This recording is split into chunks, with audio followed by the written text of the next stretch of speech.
Totally Football Show, Europe. Today, Mourinho, more out yo. We talk the decline and fall of Jose's Roman Empire. Also, Spain, Real's Desert Storm, and Basque teams back. All right.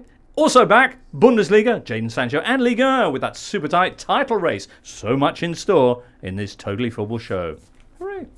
Listen, it's Tuesday, 16th of January, a day that will forever be etched in history for reasons that we'll be getting into ever so soon. Here in the studio, hello, Alvaro. Hola, James. Big week for you. Could be a day etched in history for you, Alvaro Romeo. Oh, yeah, the 17th of January. Oh, it's tomorrow, yeah. Another Romeo. A little Romeo. A little Romeo, as if there weren't enough. Yes. Yeah. Would that be an half a Romeo? Good one. What? You've done that one already. Really? I can't remember. No way. Yeah, I can't remember. Same No, thing we did that already. already. I'm It's sorry. still funny. That's all right. No, we got new listeners since then. Do you know the amount of people who ask me, literally, for real, is your second surname Juliet? And I am like, why should that be? Why should that be? Yeah. Yeah. But seriously, Alpha yeah. as a first Yeah, name would be great. No? Yeah, Call it your would be son brilliant. Alpha. You're giving me- and Beta. You're giving me ideas. Yeah. Yeah. Nice. Raphael Honigstein's also here. Hey, Raph, aren't you? Hello, James. There you go. And back from Marbella, you were last week. Marbella. Yeah. And Jules is here. Bonjour. Bonjour to you, Jules. Who's not here? James Horncastle. That's who. It's all right. It's not much to talk about. No, exactly. Not much to We talk don't about need him. from We Italy. don't need him. No? Yes, of course. This Tuesday morning, news coming of Roma firing Jose Mourinho, a.k.a. the Special Once.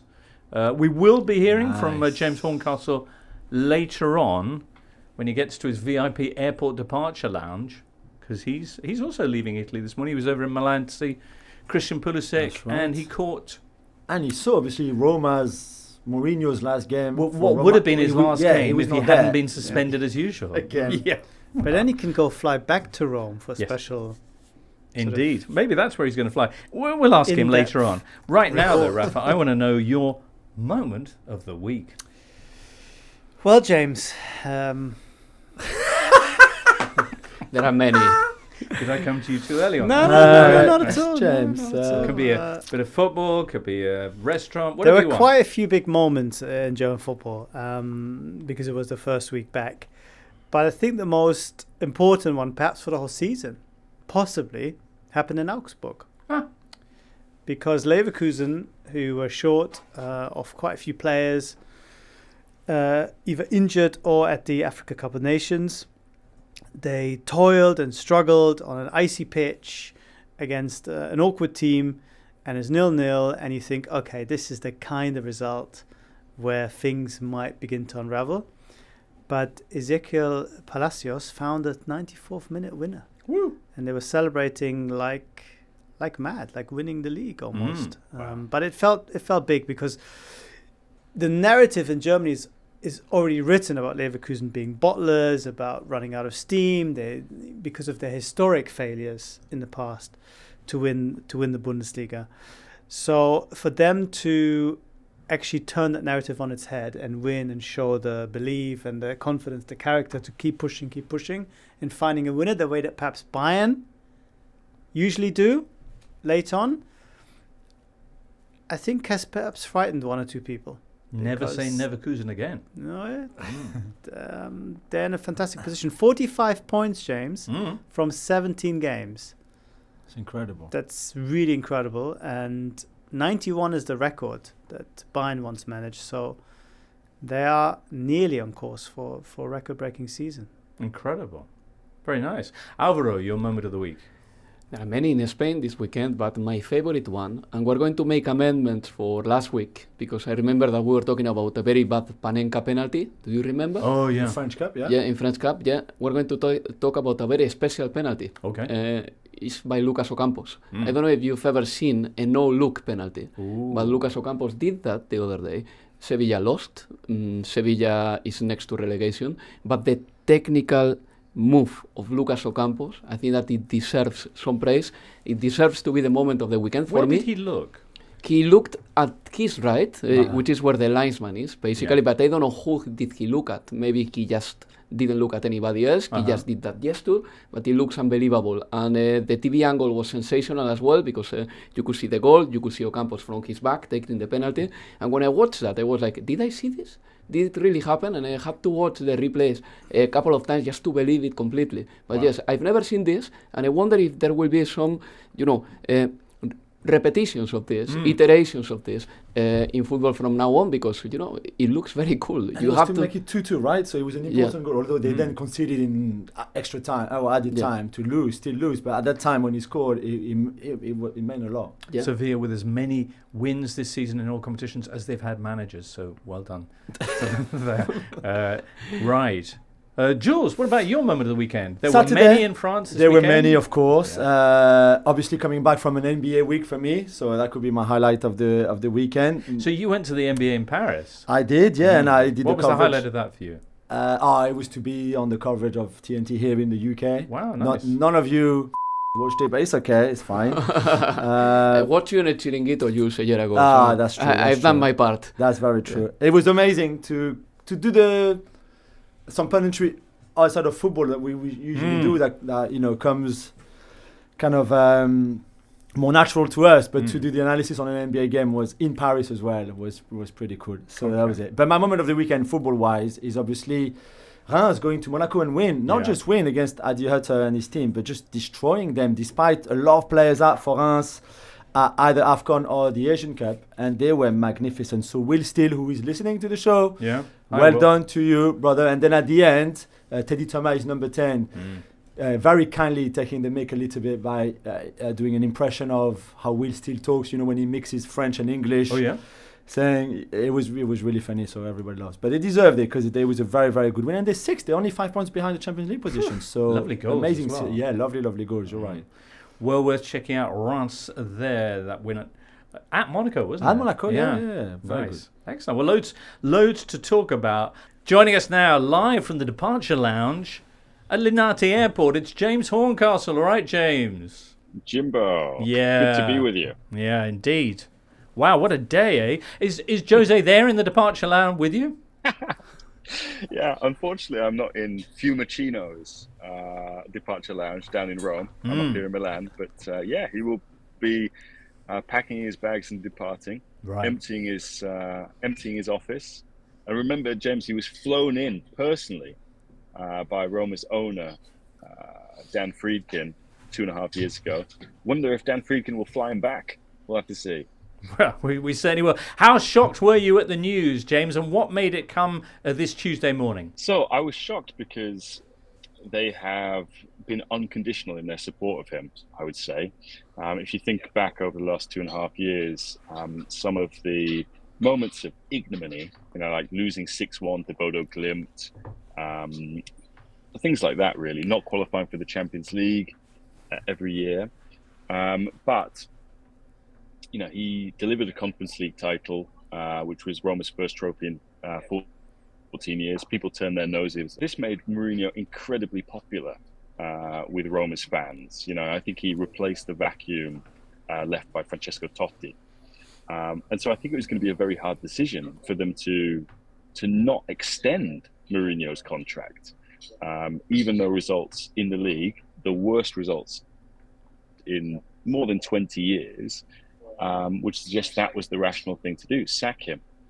And so it's a courageous decision. So that's why I'm surprised that, given his popularity among the fan base, they've done it. But I'm not surprised on the grounds of the kind of results that they've been getting that they've done it. Okay. Some signs, especially in the last week, though, that fan base was beginning to turn. Yeah, and not surprisingly, because, James, they lost in the Coppa Italia. They went out to Lazio as well. And Jose has played Lazio 6 times.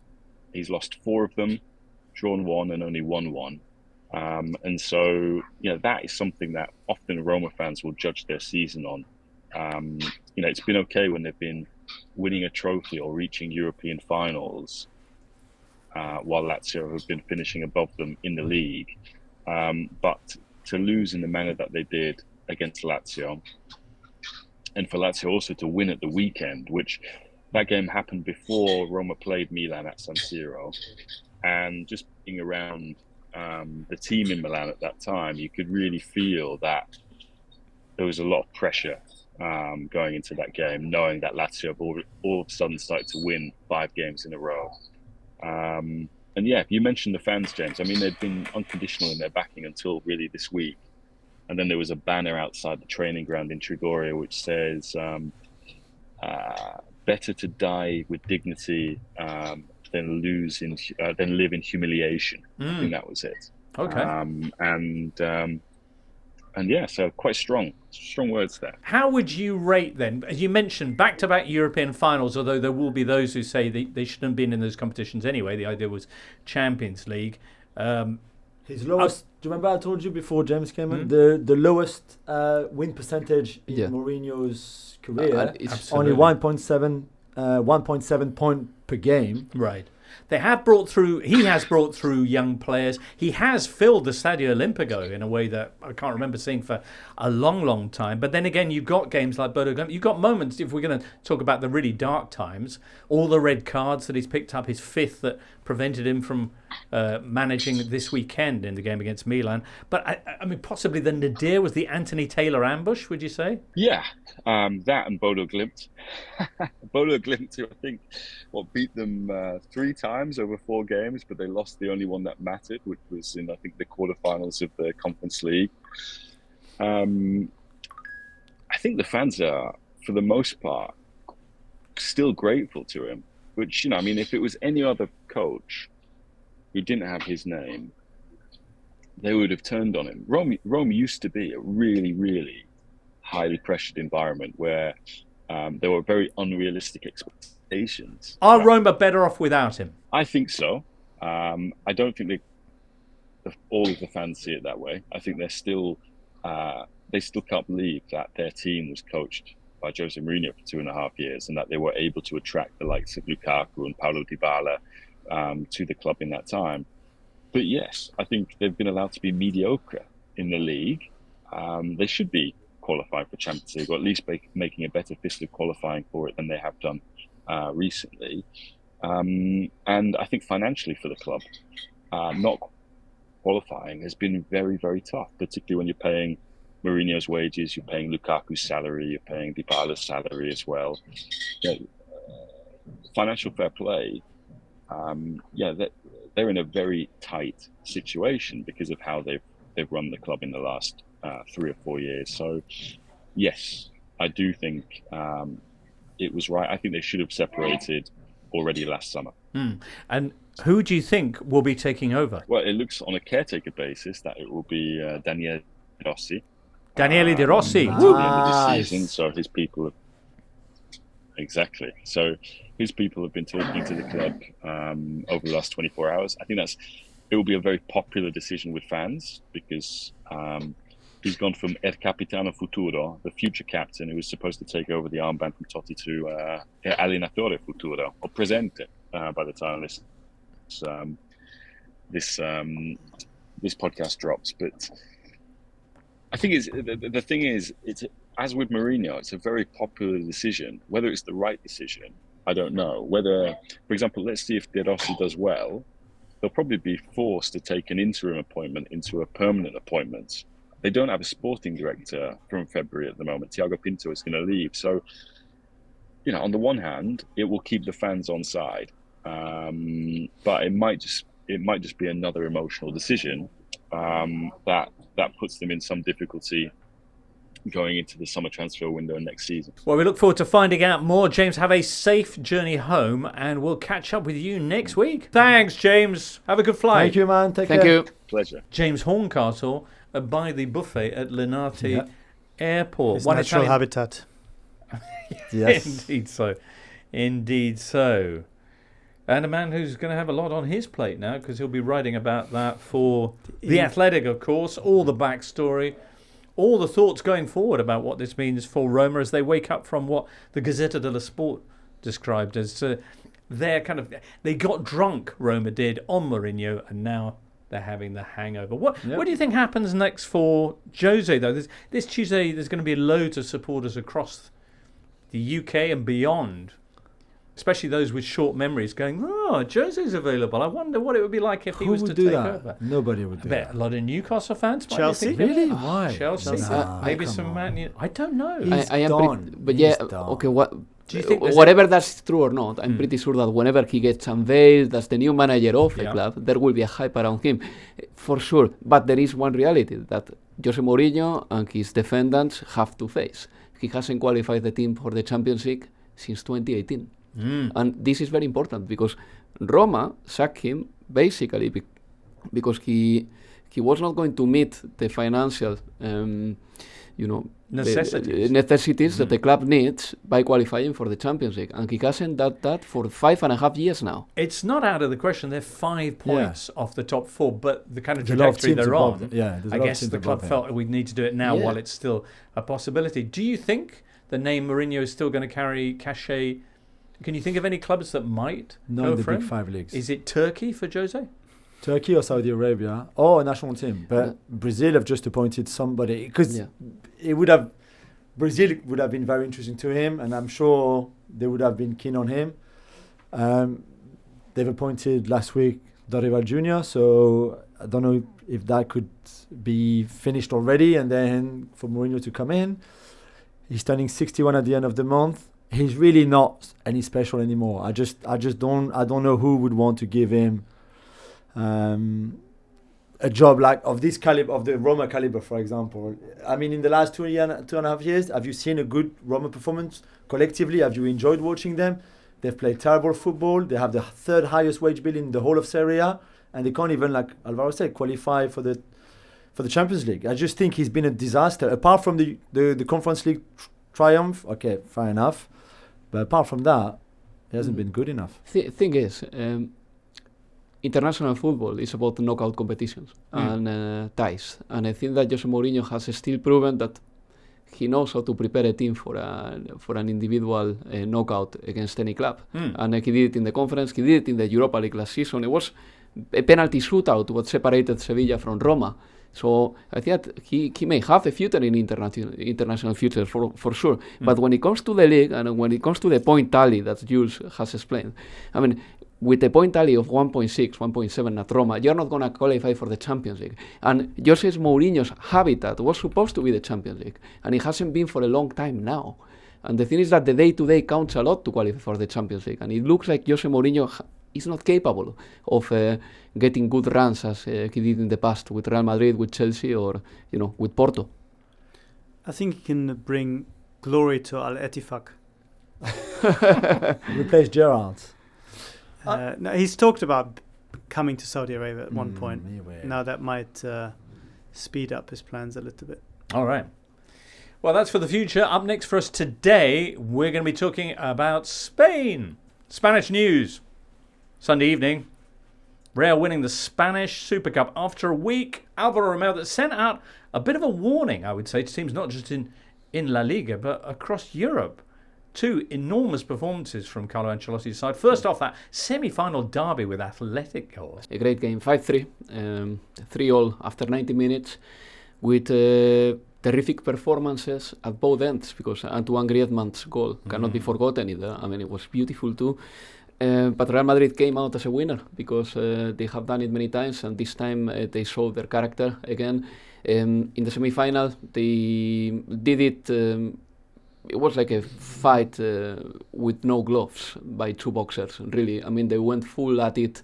Defenses didn't dominate the game. It was the attacks and the attackers. And in the final against Barcelona, Real Madrid came as a strong favorite. But we all know that whatever the context, it doesn't matter that much in El Clásico, because I remember, for example, Barcelona beating Real Madrid 4-0 a couple of years ago at Santiago Bernabéu when Real Madrid won both La Liga and the Champions League. But this time Real Madrid knew that they were the favorites. They were helped by Barcelona's and Xavi's in particular game plan, because Barcelona had a really, really high line defense. And Real Madrid capitalized. By the 10th minute, they were winning 2-0, 4-1 at the end, with Vinicius scoring a hat-trick, and one of the best performances of Vinicius, not only this season, because he's been injured for most of it, but also in his career. And before this, he had never scored more than 3 goals against Barcelona, I believe, and he scored 3 in a game. So this is a game that obviously showcases how strong Real Madrid can be. They've got everything, in my opinion. Even they've got a number 9 who is not a top striker, but still he offers the profile of a number 9. 4 players who are on course to score 20 goals or more this season, which is what big teams have. A good defense despite the absences of Militao and David Alaba. David Alaba and Militao are not likely to play this season, especially Eder Militao. The goalkeeper is not there. Lunin is doing good performances. He's playing well. He didn't play the semi-final, but he did play the final. And I think that, it's a very, very hard defeat to accept for Barcelona. Yeah. You talk about the kind of one-dimensionality of Xavi's approach. What about Ancelotti? How much of the success that they're having at the moment is down to him, and how much is it the fact that they've got a team with Bellingham and with the amazing Vinny Jr.? Well, I think that, number one, Real Madrid's squad planning has been really good over the years. So this is something that we have to give to Real Madrid and to their scouters and to, as we call it in Spain, the filosofía deportiva. But then, when it comes to Ancelotti, you have to give him the praise as well, because he has used Jude Bellingham in different positions this season. He was needed at the beginning of the season as a number 10. He has played in more deep positions as the season went by, because Real Madrid had many players injured. Then Vinicius is not a winger this season, for example. Benzema left. Vinicius is playing more in central channels as well. He has gotten the best of a player like Fede Valverde, and little by little Tchouaméni is also becoming very important. Brahim Diaz as well. I enjoyed that 5th goal in the semi-final where he had the foot race against Oblak. That was a very funny race to watch, actually. It was like I don't know how to put it. Like if you draw a cartoon of that fight, it would be very, very, very funny, because it was a very big man just racing against a really, really fast, short striker. And, Brahim has been one of the good additions of the season. Asensio left, Benzema left, and Joselu and Brahim and Arda Güler arrived. And obviously, there was an adaptation for Brahim at the beginning of the season, didn't play much. But he has become the player number 12 this season. And back to Ancelotti. We always talk about how good he is as an administrative guy, and his way of dealing with problems is second to none. He's been working with Berlusconi, with Florentino, he's been at Chelsea, big clubs, Paris Saint-Germain. But the good thing about Carlo Ancelotti is that even when Real Madrid wasn't well, there was never any questioning about him, because he dismisses the problems very well in the press conference. I mean, Carlo Ancelotti does about 100 press conferences a season, and he's never he always knows how to defend himself, how to send the right message for the club. Last season, a year ago, Real Madrid lost the Super Cup to Barcelona. They weren't in the title race by April, and they lost 4-0 in a Champions League semi-final. And there were never doubts about Carlo Ancelotti staying in the club. Compare that to Xavi, back to Xavi. He has lost the Super Cup this year, 4-1 in the final against Real Madrid. Real Madrid lost the final last year as well in the Super Cup. Xavi has lost it. But his message is not convincing. You can really tell that his message is contradictory in the press conferences as well. Sometimes he looks like a man who has too much to deal with. Ancelotti never looks like this. And I think that that's also a big part of Ancelotti. He knows how to do these things. Even when the club is in a small sporting crisis, he knows how to defend it, and he knows how to send the right message across. Xavi, for example, cannot do that. That's why today, on Tuesday, Xavi is under heavy questioning, and Ancelotti last year was not. And let's don't forget that Xavi 5 months ago or 6 months ago, he won the Spanish title. It's a bit harsh though to compare, considering Xavi has been certainly as a European manager. I know he managed in Qatar before, and he's a much younger. Obviously, you would expect that maybe Carlo at the same age as Xavi in a similar position. Carlo's early years at Parma were. Was Xavi calling it Barcelona's worst game? He's under pressure now. Some real prospect that Barcelona might be looking to make a change? The thing is that there is no clear candidate that you will say, all right, he's going to come back, or Barcelona are going to appoint this man, and this man is going to steer the ship in the right direction. Because one of the candidates is Rafa Márquez, who is with Barcelona B, the second team of Barcelona. Rafa Márquez, does he have the credentials to be Barcelona's manager? or to be the savior of the team. Obviously, not yet. Last time they got a manager from their B team, worked out pretty well. Didn't it? It worked very well, Yeah. but it was Pep Guardiola, and you know, Pep Guardiola has been always an ideologist, even when he was a player. Yeah. I don't know if Rafa Marquez was that man, but very quickly, we shouldn't remove from this equation and from this conversation Barcelona's financial struggles. I mean, if you want to play big and you want to go for a big manager, number one, you have to sack Xavi, who extended his contract back in November or October, and number two, you have to pay big bucks for another manager. Yeah. And who is available? Number Jose one, Mourinho. Hey, he's available. Back at the club. He worked for, Back at the club. he worked for Barcelona. Yeah, course. that's true. But he will never be the man. And you have to pay big. And I don't think Barcelona is capable of paying big salaries right now. Okay. That's the big thing. All right, Alvaro. I want to move you on to a little game that I don't know if you saw, but there was a Basque derby this weekend. Yeah. High-flying Real Sociedad had their wings clipped by Athletic Club de They Bilbao. haven't flew high for a Yeah. long time. Have though. they not? No, they All haven't. Well, but they are where they want to be, Yeah. right? I mean, in the Champions League last 16 against your lot. Yeah. Be careful. Yeah. And in the Although when I watched them play at the weekend, they didn't scare me. No, they weren't, because we Let's talk about suppressed Athletic, them. though. We suppressed them, yeah. You were so good. Let's put it that way. Iñaki Williams is in Africa, playing the AFCON, Mm. and in his Nico's not, absence, though. Nico is not, and Nico is still terrifying defenses with his runs. Then Berenguer has stepped up. He scored a brace against Real Sociedad. And, we beat them in style. I will say that the team has navigated very well through a couple of key injuries and a couple of key departures, one of them Íñigo Martínez especially, who is at Barcelona, but the defense looks kind of solid. We are scoring so many goals, almost as many as Girona and Real Madrid, which is incredible, really. And I think that this is a moment in which Athletic Club Bilbao can genuinely believe that they can qualify for the Champions League. You're up to third. Yeah. Up to third. And the last time we qualified for the Champions League, it was Ernesto Valverde, our coach, as well, so he knows how to do this. We are not involved in European competition, as some other clubs. Then footballers like Yuri Berchiche, who is our best left-back and another attacker in many ways, has recovered his best form. And the youth of the squad and the energy of the squad, it's something that some teams are not able to tackle. I remember Atletico de Madrid going at Bilbao and being outpaced and outmuscled, which is something that normally you don't do with Atletico de Madrid. If we don't have any key injuries, because there are 2 or 3 players that are absolutely irreplaceable, Nico Williams, Ollán Sancet, obviously the goalkeeper, Unai Simón, then I think that we have a good chance of being there in the mix for the Champions League race, probably until the very end. Okay. Well, level on points with Barcelona, but ahead on what? Goal difference. You're in third place above the Catalans.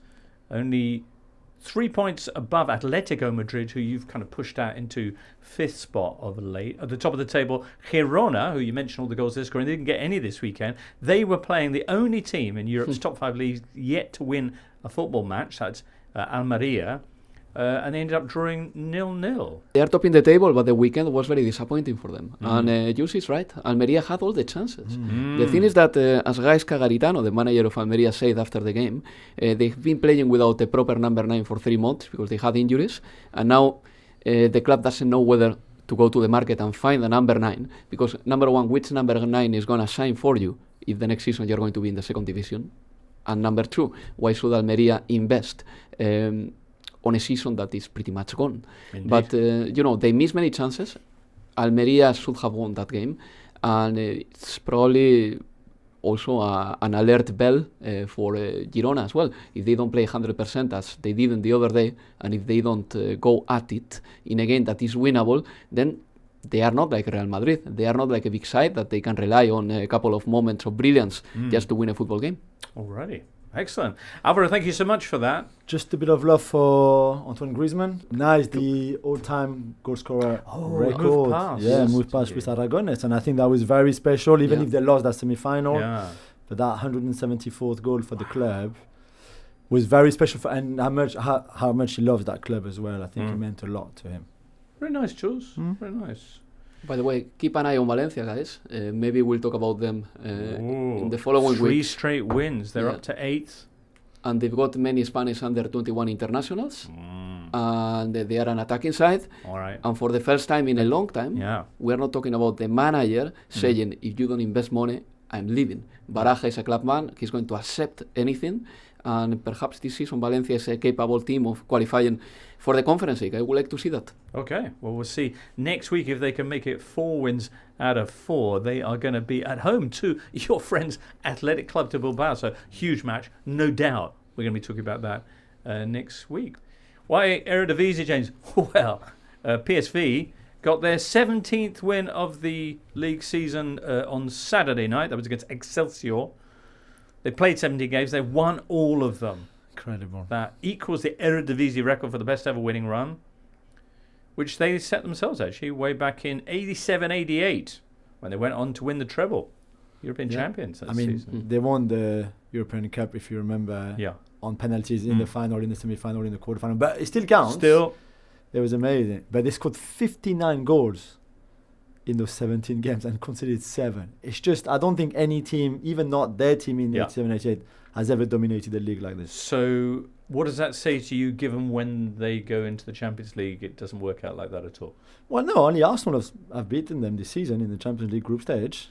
Yeah, so their only defeat all season is against that Arsenal at the Emirates, where I think, and I remember on the Goal Show we were saying that I think they kind of went at it too much and they got battered in that first half. Especially. There are those, Jules, I don't know if any of them are here in this room, who mock Peter Bosch. Certainly 2 or 4 in this room, yeah. Right, okay. Who mock Peter Bosch, but he seems to know what he's doing all right, though. 17 wins out of 17. Yeah, I would say as well, and I don't want to diss him because this is a great record and I don't want to prove Rapha and I right. Right. This is not a really good Eredivisie right now. Ajax are not good. Feyenoord are certainly not as good as they were in the last 2 seasons. AZ Alkmaar, a good team, but again, so no, it's still amazing. But you know, the level of the league, I think this season certainly is not as strong as it has been in the past. Okay, well, PSV are going to be at Utrecht on Sunday night, looking to see if they can make it 18 out of 18, which would set a new record for football in the Netherlands. Rapha, let's talk about Germany. Yes. Bundesliga returned this weekend. Yes. We're back, baby. Finally.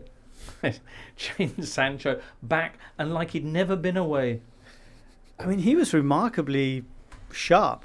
I thought that he might come with a bit of baggage, both figuratively and he doesn't like physically. to carry baggage, I don't think. Yes, but when you don't play for 4 months, sometimes you're not quite at the right fitness level. But he looked very, very up for it. He was tracking back, he was sprinting, he moved very freely, and he came on before the hour mark and had a really good impact. Of course, especially when he set up the goal for Marco Reus, who was also a substitute.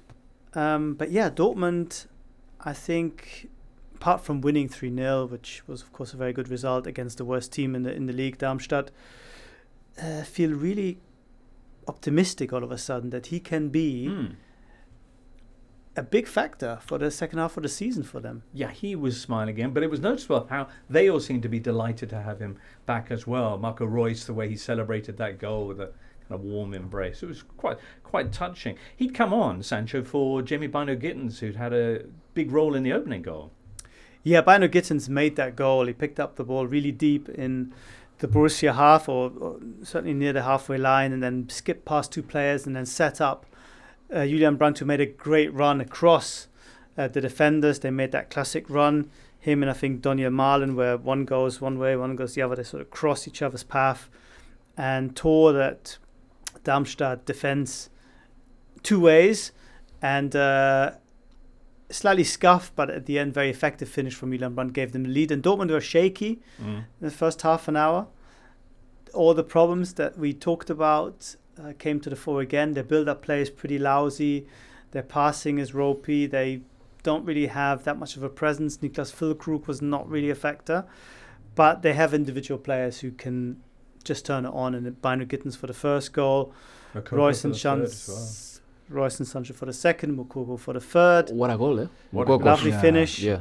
I still think that there are issues there. And the biggest one of all, perhaps, is Niki Süle, because he is supposed to be such a key player. And even though Mats Hummels was injured, Emre Can, the midfielder, was preferred to him at the heart of the Dortmund defense, because Süle came back from the Christmas holidays, unlike Jadon Sancho, in really bad shape. Really? Looked very, very sluggish throughout the Marbella training camp. And it's just in no position to start a game at the moment. And for somebody who wants to be at the Euros, it's not good enough. And the club, I think, increasingly are putting public pressure on him. And this was very much a warning shot, with Can being preferred to him, that he really needs to start improving very, very quickly. Now that Sancho is in, if you were the coach, if you were Terzic, what would be the front line that you would pick, or which one do you think he would pick? If everybody's fit, let's say. I think Sancho will start. Sancho on the left. Well, in the game, he changed positions. The goal came from the right, mostly played on the left, but him and Marlon kept changing positions. I think Sancho has to play. I think Brandt has to play. That makes it difficult for Royce, unless you put Brandt on the left and Royce through the middle. But in terms of the names, that's probably your strongest lineup at the moment. You're missing a little bit of pace, if that's the setup. Maybe away from home, you hope that Adeyemi is fit again, or you prefer Banu Gittens or Marlon for a more direct approach. But I think just the fact that you have him available now, he will make everyone better and create space. And if he can keep that level, it's going to look like an absolute inspired piece of business for Dortmund. Absolutely. What happens at the end of the season, Rapha? Nothing. He's going to go back home. I mean, the thing is, he says this is his home, though. Yeah, it's true. His football home, maybe. The problem is that if he does really well, Dortmund will not be able to keep him, because both the wages and the existing value that's going to come up again are going to make it effectively impossible for them to buy him, unless United are prepared to take a huge cut. And it's, I think, very unlikely. Why would they? Either of them. If he doesn't do well, then maybe United say, let's cut our losses. But even that is a very unrealistic scenario. And even then, why would Dortmund then pay a lot of money for a player who hasn't done well? Yeah. So they're all saying it's very unrealistic that he will stay unless something dramatic happens. I think it's much more likely that he'll go back and play for United, perhaps under a different manager next year. That's the thing, that the story can take a different turn if the Manchester United gets a new manager. And in the press conference, he says, you know what, Jadon Sancho is in my plans and he's going to be pivotal in this project. I mean, that's a possibility. We have seen things like this happen. We certainly have. All right, well, Dortmund for now are fifth. They're only 3 points behind Leipzig and 4 behind Stuttgart in fourth and third, respectively, after those two teams both lost this weekend. Top two winning, as you mentioned earlier, Bayer Leverkusen leaving it late in their game with Augsburg, but Bayern comfortable enough in their clash with Hoffenheim, 3-0. Yeah, they had one or two shaky moments where Manuel Neuer had to make some big saves, but yeah, overall I think they were reasonably comfortable.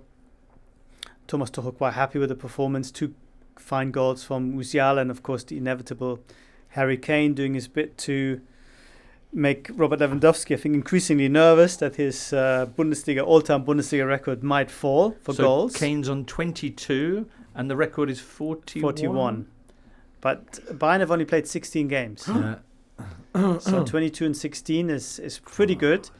And I think anyone who's seen Bayern this year would probably agree that they actually haven't played all that well, especially going forward. And I think there is another level for them to go to. And if they reach that, if they start winning games 5-0, 6-0, as the Pep Guardiola Bayern used to do, a few results like that under Hansi Flick as well, then Kane might find it even easier to break that record. So yeah, it's shaping up to be an interesting season. This week, James, a little bit like me, they're in warm weather. They have a warm weather training break. Nice. In Faro. Okay, in Portugal. Will you going as well? No, I'm not work? going. Unfortunately, there's no press activities planned. Okay.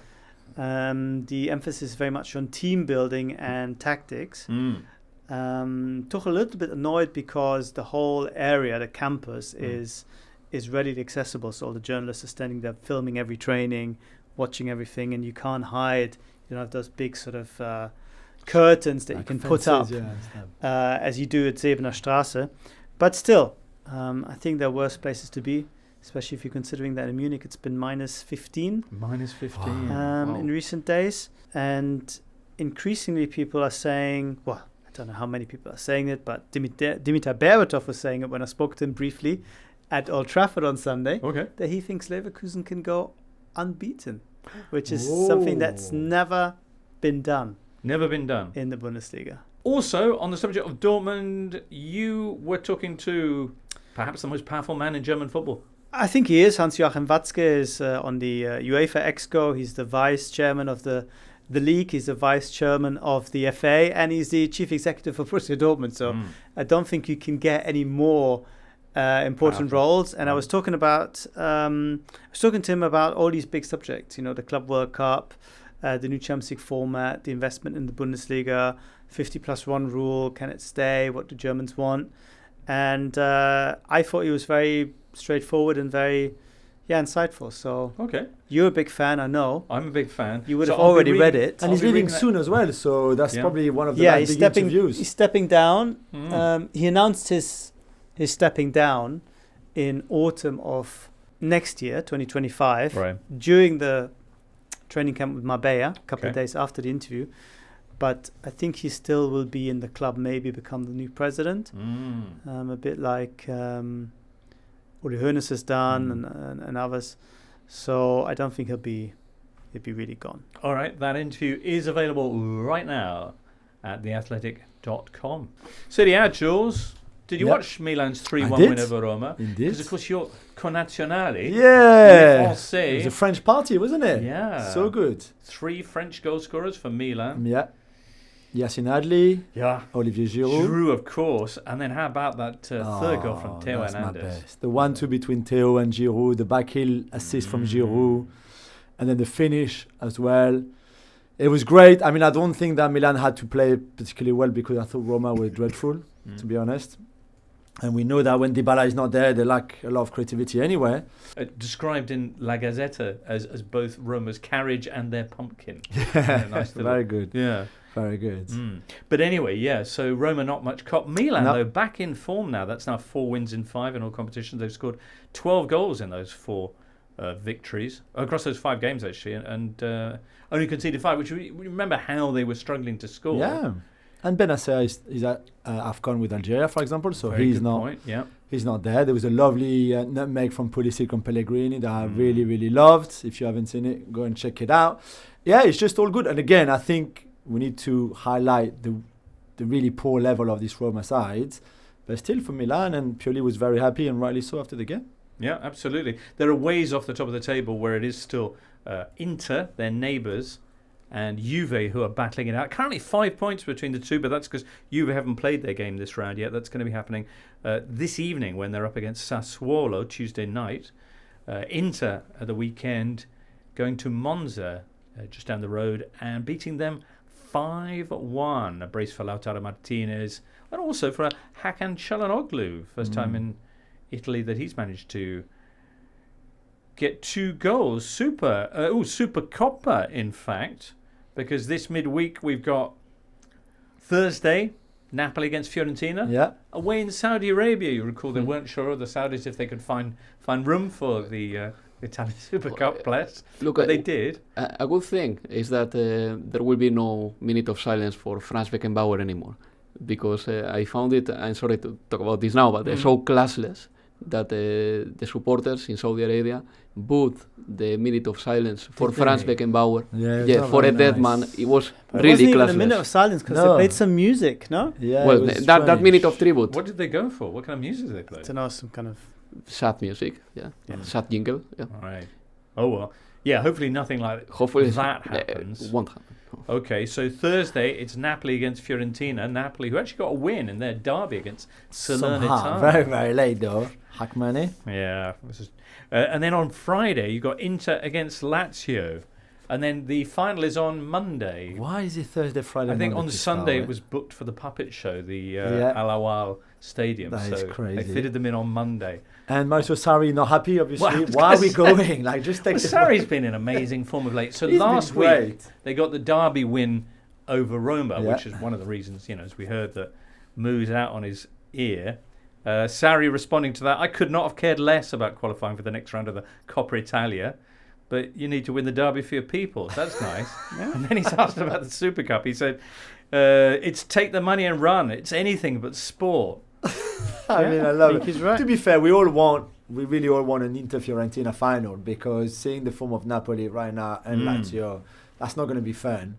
Fiorentina playing really good football, even if at the weekend they struggled a little bit, only got a draw, and Inter are Inter. So I would love an Inter-Fiorentina final on Monday. For sure. Okay. Shout out to our friend Claudio Ranieri and his Cagliari side. He's really turning things around there in Yeah. Sardinia. Big win for them this weekend when they defeated Champions League hopefuls, or at least top 4 hopefuls, Bologna, 2-1, moving themselves out of the bottom 3. Oh, no, they already were. Keeping themselves a point outside of the relegation zone. Super. We'll have much more on Serie A next week, but right now I can't wait any longer to talk Ligue 1. Ligue 1, Jules. What do we got here? That's right, Paris Saint-Germain, a James. win for them. Come on! That's right. This time, That's all the analysis. No, because Lens away is a tough yeah. away Team who trip. almost pipped them to the title last time Exactly. around. And those clashes have become a bit like Ligue 1, kind of Barcola. Jules. epic. Yeah. Quality dribbling. Yeah, Yeah. since I think he watched that replay of the goal show after his Newcastle performance at Right. the Parc des Princes where we destroyed him. Mm-hmm. Bobby Bacala has been much better, and certainly you're right, Alvaro. He was very good on Sunday night on the left-hand side with Mbappe central and Dembele on the right. He scored the first goal, lovely finish. By the way, I've said many times, even if you're right-footed, when the ball comes from your right-hand side, Yes. control it with the inside of your left foot, which he did, and then finish with your right foot like he did. Any young players out there listening to this? Of course. Yeah. Always. Even if you're right-footed and you're tempted to control it with the outside of your right foot, if Right. the ball comes from your right, If you're left-footed, comes from your left. exactly, control it with your right foot. Right That's what foot, Pep Guardiola okay. says. All right. And then he obviously got Gradit sent off just before the break with a lovely kind of slalom, and then Gradit fouled him as the last defender, so it was a red card. Mbappe seemed to really enjoy playing as a 9 with Dembele and Barcola ahead of So, him. yeah, that seems new, the fact that he's... So 6 weeks now, and Luis Enrique... but knew that he's enjoying it. I mean, Yeah, kind of knew that broad he's sense. enjoying it, you're right. He Yeah. touched the ball 78 times on Sunday night, which for a number 9, even like him, who wants to be involved a lot in the build-up play and link, all of that, is a lot. So, no, he seems to be really, really enjoying it. Okay. They're 8 points clear now, Paris Saint-Germain, because both Nice and Monaco lost. Brest moving past Monaco into 3rd place after the Monegasques, a 3-1 defeat at home to your friend Will Still and Reims. Yeah. Will Still listening to the show, Yeah, right? yeah. Is he? Yeah, he is, yeah. And I think he's doing a... What did he say? Has he given you any feedback on Liga coverage? No, he said there's a bit too much Serie A coverage and not enough Liga. That's what he said. So I don't know. Do you think he actually listens, or he was just guessing? Just guessing. No, but they're 6 in the table. We said in the moment of the weekend. They're doing really, really well. They are host to Nantes next weekend, or this weekend coming, which Nantes is struggling under new manager Jocelyn Gourvenec. So it's another opportunity for them to try to get closer to the Champions League positions, because I think that race, the title is gone for Nice and everybody. PSG are going to win that. But then from 2nd to 6th, it's really, really interesting, I think. So Nice struggle at Rennes. They were really poor. And Murphy played, but then obviously went to replace Boniface with Nigeria. Monaco, as we said, without Minamino, struggling a little bit too. So behind, it's wide open for Brest and your friend Brassier. And also for Reims and Will Still. Although I did notice that Rennes do seem to have a bit of an issue with Nemanja Matic. Yeah, very What's much so. happened there? It's a great story, I think, that we haven't really reported. When he signed in the summer, Rennes said to him, listen, he's got 3 children. And they needed a place, a school for secondary school, primary school, and kind of nursery school. And they said, yes, we've got this place there. It's great. They've got. They said to him, they've got an English, like International school? It's not technically an international school, but they have a class where English is put forward more. So you've got half in French, half in English, basically. Okay, right. He seemed to understand that it was only a full international school where everything was in English. Right. So one of the reasons that he mentioned to want to leave in January was because he said the club lied to me. They told me there was an international school for my kids. My kids are very important. My family is very important. And it's not an international school. To what the club responded saying, well, from the beginning, we told you what it was. We sent you the link for the website of that school for you to go and see. You went to visit the school, so you were very much aware it was not a full international school. He wants to leave. He ran away. He ran away completely. He disappeared. And I think the club were really disappointed because he didn't pick up the phone, didn't say anything. It was really, really... For someone like him, maybe he's not happy in Rennes, which you can be. But for someone's of his experience and if it's kind of like status, to go like AWOL like this and disappear completely is such a lack of respect. I think it's very, very disappointing. Right. Are there any other options in the Rennes area in terms of international schooling? No, he Jules? would like to go to Lyon. Would he? Why would you want to swap Rennes for Lyon? Apart from, football-wise, makes no sense. Yeah. Then it's a bigger city. I think they have an international school maybe there. Great I'm not food. even sure. Nice Great food, weather. but food in Rennes is great too. Is it? Yeah, lovely, lovely. Okay. So I'm not sure. I don't know where he was going to go. Today there's a big meeting with him and the sporting director, the coach, and the president. So we will know a bit more. But the club don't really want him back, to be fair, after what he did. So Yeah. you know. There you go. Yeah, and it's a good segue quickly on Lyon and Okay. our friend Stonewise, who after 3 wins in a row, we thought, yeah, here we go, and they got absolutely thrashed at Le Havre, where Hugo Lloris, his brother Gauthier, played really well and scored. And I think the stat of the weekend in all our leagues is that Lyon got 2 players sent off in this game, O'Brien and Dulitazar, and they made 4 fouls. So out of 4 fouls, they got 2 red cards, which I think must have never been done before. Well, what were they sent off? Was it dissent or something like that? No, so O'Brien was both were harsh tackles. But when you just make 4 fouls, how can you get 2 players sent? It's ridiculous. It is ridiculous. Yeah. All right. What's coming up for Lyon? They are at the weekend. What are they doing, Rennes, Jules? maybe? Are they at Rennes? Oh, at home They to are. Rennes? They're at home to Rennes. Yeah. Marseille face Monaco. That's a big game That's down massive, on the south coast. yeah. There's a few big games, we said, Oh. in all our leagues this Wow. weekend coming. We'll be discussing all of those things next Tuesday, when hopefully all of us are going to be here, Yep. and we can have a nice big Totally Football Show European edition. For now, though, listener, that's it. Many, many thanks for your listening skills, which made today's show possible. And to Rapha and Alvaro and Jules and Rachel and Charlie. We're back on Thursday with a regular edition of the Totally. Perhaps you'll join us for that. For now, from all of us here, it's goodbye. The Totally Football Show podcast is available 3 times a week, bringing you all the football news you could reasonably be expected to care about. We've got views, we've got stats, we've got analysis, we've got some of the best football writers around, and the whole thing is absolutely free. So have a listen on Spotify or Apple Podcasts or all the usual places by clicking on the link below.